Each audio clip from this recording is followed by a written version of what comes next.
Assalamualaikum warahmatullahi wabarakatuh. A'udzubillahi minasyaitonirrajim. Bismillahirrahmanirrahim. Alhamdulillahirabbil alamin wassalatu wassalamu ala asyrafil anbiya'i wal mursalin sayyidina wa maulana Muhammadin wa ala alihi wa sahbihi ajmain. Subhanaka la ilma lana illa ma 'allamtana innaka antal alimul hakim. Wala haula wala quwata illa billahil aliyil azim. Amma ba'du. Jamaah pengajian tafsir Al-Misbah rahimakumullah dan jamaah kaum muslimin khususnya di perumahan Roto Konongo Asri dan sekitarnya dan kaum muslimin pada umumnya yang selalu dirahmati oleh Allah Subhanahu wa taala. Alhamdulillah, selama bulan Ramadan ini kita akan memulai pengajian dengan streaming atau dengan online karena keadaan COVID-19 yang belum memungkinkan untuk kita bertemu secara langsung. Pada kesempatan saat ini kita ulangi pengajian tafsir Al-Misbah dari pengantar surat An-Nisa yang sebenarnya sudah kita awali di beberapa hari yang lalu di pengajian malam Rabu setiap ba'da maghrib, dan sekarang kita lanjutkan dengan pengantar surat An-Nisa. Surat An-Nisa ini dinamai dengan surat An-Nisa. Nama ini telah dikenal sejak masa Nabi SAW, karena Siti Aisyah radhiyallahu an, istri Nabi SAW, menegaskan bahwa surat Al-Baqarah dan surat An-Nisa turun setelah beliau menikah dengan Nabi SAW. Ia juga dikenal dengan nama An-Nisa Ul-Kubro atau An-Nisa Ut-Tula, karena surat At-Tolak dikenal sebagai surat An-Nisa Us-Sugro. Dinamai dengan An-Nisa yang dari segi bahasa bermakna perempuan karena ia dimulai dengan uraian tentang hubungan silaturahim dan sekian banyak ketetapan hukum tentang wanita, antara lain pernikahan, anak-anak wanita, dan ditutup lagi dengan ketentuan hukum tentang mereka, artinya tentang wanita. Kalau pendapat Aisyah di atas yang diriwayatkan oleh Imam Bukhari diterima, maka itu berarti bahwa surat ini turun setelah hijrah, karena Aisyah radhiyallahu anha baru bercampur dengan Nabi SAW setelah hijrah, tepatnya 8 bulan sesudah hijrah. Bahkan para ulama sepakat bahwa surat An-Nisa turun setelah surat Al-Baqarah, dan ini berarti surat ini turun jauh sesudah hijriah. Mayoritas ulama berpendapat bahwa An-Nisa turun sesudah Ali Imran, sedang Ali Imran turun tahun ketiga hijriah setelah perang Uhud. Ini berarti surat An-Nisa turun sesudah itu. Boleh jadi surat ini turun setelah perang Al-Ahzab yang terjadi pada akhir tahun keempat hijriah atau awal tahun kelima. Jamaah sekalian yang berbahagia, dari uraian tadi antara lain bisa kita simpulkan bahwa di dalam Al-Quran itu ada namanya surat Makkiyah dan surat Madaniyah. Surat Makkiyah yang sering dipahami dan dimengerti oleh para ahli tafsir dan orang-orang yang belajar ilmu tafsir adalah surat-surat yang diturunkan sebelum Nabi SAW hijrah ke Madinah.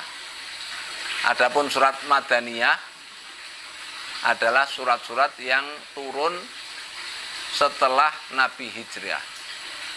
Maka surat ini, surat An-Nisa ini tergolong surat Madaniyah karena surat ini turun setelah Nabi hijrah ke Madinah yang dulu disebut dengan kota Yasrib.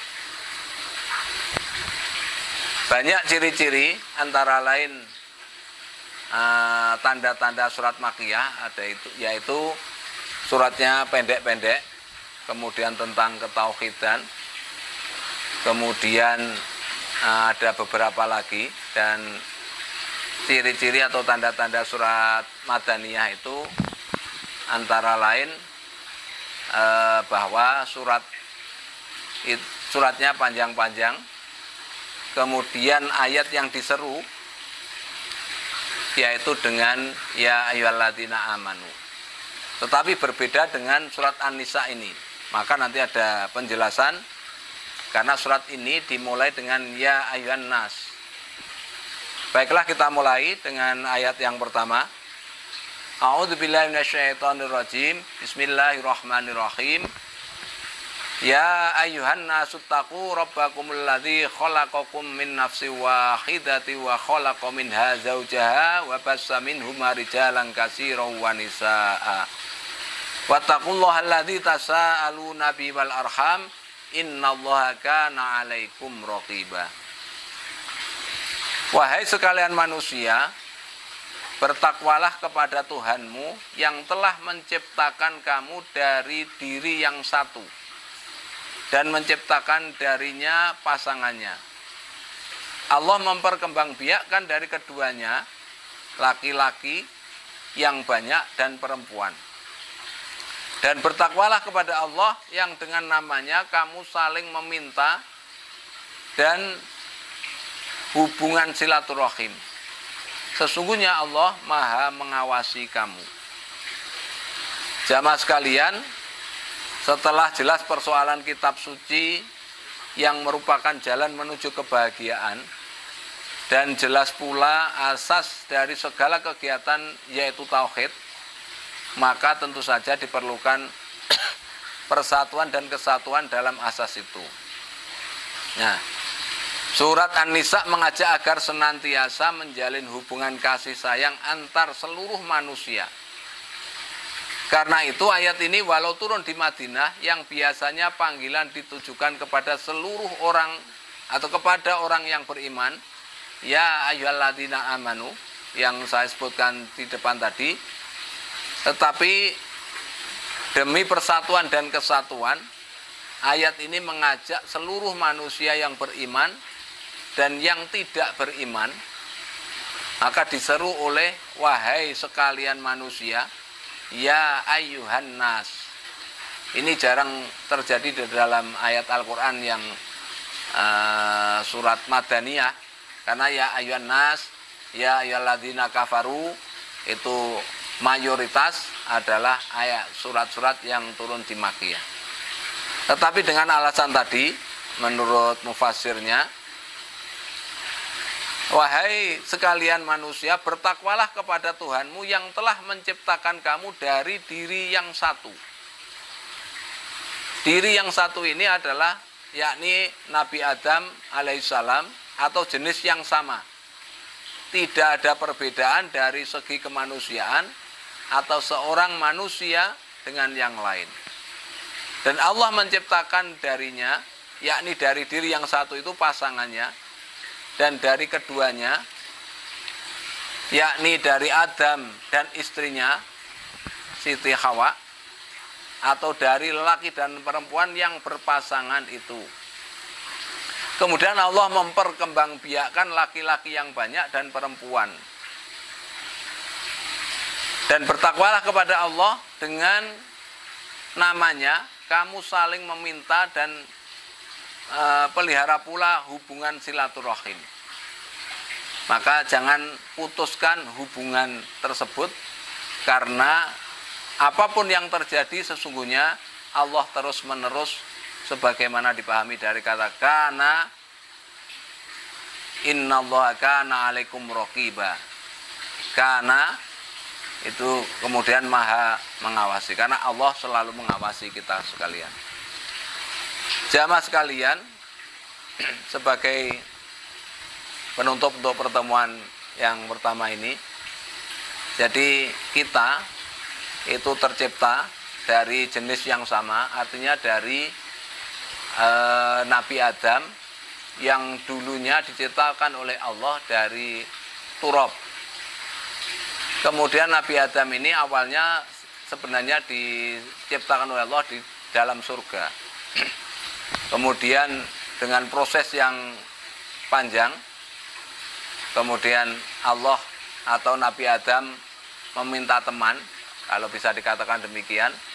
Maka Allah menciptakan Siti Hawa itu dari tulang rusuk Nabi Adam. Kita bisa melihat atau mungkin bisa meraba-raba bahwa tulang rusuk laki-laki itu jumlahnya 23.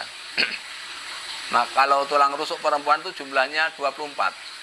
Ini coba kita raba-raba dan kita hitung apakah benar seperti itu.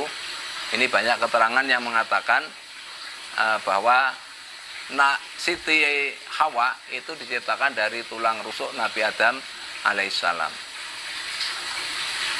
Dengan proses seperti itu, maka kemudian ini sebenarnya mematahkan teori Darwin yang mengatakan bahwa manusia itu dari evolusi kera. Nah, ini teori orang yang memahami proses kejadian manusia itu dari evolusi kera tadi. Nah, Allah Subhanahu wa taala ketika berfirman di dalam Al-Qur'an, bagi kita umat Islam harus yakin dan iman betul bahwa semua manusia itu diciptakan dari keturunan Nabi Adam alaihissalam dan Siti Hawa yang melahirkan anak-anaknya yang kebetulan 2 kali melahirkan itu adalah kembar. Kemudian maka ada Habil dan Qabil, itu kakak beradik. Kemudian itu kembar dengan perempuan. Maka misalnya Habil dengan kembarannya yang perempuan, nanti kemudian Qabil juga demikian. Maka karena masih belum ada wanita seperti zaman sekarang, dulu masih diperbolehkan kawin silang walaupun itu seayah sekandung untuk memperkembangbiakkan manusia seperti sekarang ini. Itulah proses awalnya kejadian manusia. Saya kira untuk pembukaan pengajian kita pada kesempatan Ramadan tahun ini demikian. Insya Allah kita lanjutkan pada pertemuan yang akan datang. Semoga bermanfaat, kurang lebihnya mohon maaf. Mari kita tutup dengan bacaan hamdalah. Alhamdulillahirabbil alamin. Assalamualaikum warahmatullahi wabarakatuh.